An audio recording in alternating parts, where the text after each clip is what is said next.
বন্ধুরা আমি এখন ডাক্তারখানায় যাচ্ছি তোমাদের এই আন্টিকে নিয়ে আর কি। আমাকে নিয়ে যাচ্ছে ডাক্তারখানা। আমার হট করে একটু শরীরটা খুব খারাপ লাগছে। শরীরটা খারাপ হয়ে গেছিল। কিরকম খারাপ হয়ে গেছিল, আসামে বোন থাকে, ছোট বোন, আসাম থেকে ফোন করছিল। ফোনে কথা বলতে বলতে হঠাৎ করে মাটিতে পড়ে গেছে একেবারে। এবার পরে এসে আমাকে বলছে যে পড়ে গেছে, কেন পড়ে গেছে সেটা বুঝতে পারছে না, তাই এখন ডাক্তারখানায় যাচ্ছি তোমাদের আন্টিকে ডাক্তার দেখাবার জন্য আর কি। ঠিক আছে, চলো চলো চলো।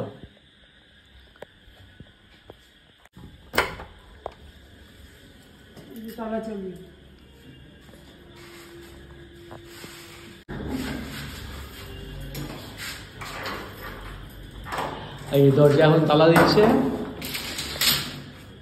একটা চাবি দাও, একটা তালা দাও। ঠিক আছে চলো। ঠিক আছে, আমরা এখন যাচ্ছি।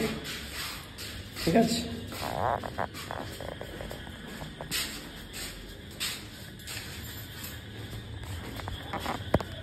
সিঁড়ি দিয়ে নামছি।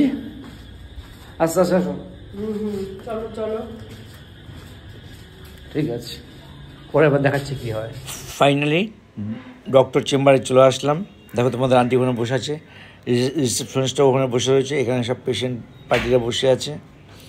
এই চেম্বারটাতে আসলাম, চেম্বারটা কত সুন্দর লাগছে দেখো, সত্যি দেখো ভিতরটা কত সুন্দর, আমার তো খুব ভালো লাগছে। দেখো তোমাদের আন্টি এখানে দাঁড়িয়ে রয়েছে। আর সবচেয়ে ভালো লাগছে দেখো, এই যে টবের মধ্যে গাছটা লাগানো আছে, এটা প্লাস্টিকের গাছ না সত্যি করে গাছ দেখে বোঝার কোনো উপায় নেই, এত সুন্দর।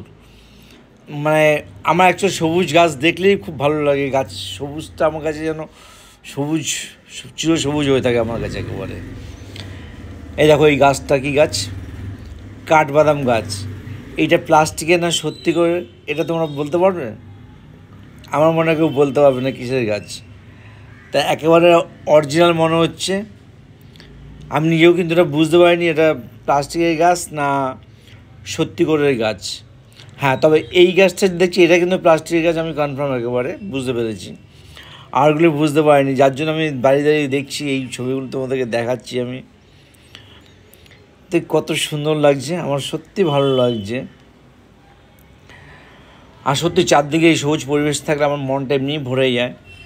তাই ঘরের ভিতরে প্ল্যান্টগুলি রয়েছে, তাই তোমাদের দেখালাম আর কি। ঠিক আছে, তোমরা কে কে দেখেছো এরকম গাছ, তোমরা কমেন্টস করে কিন্তু অবশ্যই বলবে। আর দেখো এই গাছগুলি কিন্তু সত্যি করে গাছ একেবারে, জানো তো এগুলি খুব, আমি অনেক জায়গায় দেখেছি এই গাছগুলি। দেখো কত সুন্দর, দেখেছো টেবিলের উপরে এই গাছটা। তাও অলরেডি ডাক্তার দেখানো আমাদের হয়ে গেছে, বলেছে কোনো প্রবলেম হয়নি, আমরা এখন বাড়ি চলে যাচ্ছি।